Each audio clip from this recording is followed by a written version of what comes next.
At ngayon ko na talaga naintindihan kung bakit mas pinili ng Ben and Ben ang linyang pipiliin kita sa araw-araw kaysa sa mamahalin kita sa araw-araw. Siguro kasi ang pagmamahal ay hindi palaging pareho.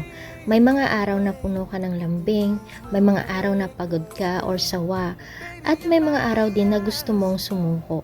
Pero sa kabila ng lahat na yon, pinipili mo pa rin siya.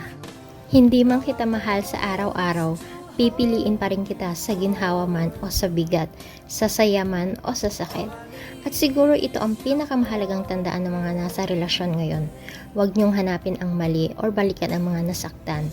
Ang pag-ibig hindi laging masaya, pero laging may dahilan para piliin pa rin.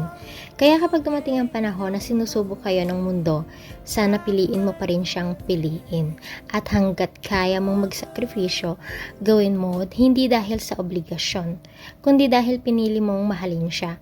Dahil hindi palaging masaya, pero yung taong pipiliin ka araw-araw kahit mahirap na bihira yun. Kaya wag mong isipin na sa iba mo pa makukuha ang kulang na pagmamahal dahil minsan yung kulang ay sapat na kapag pinili ka pa rin niya kahit hindi na madali.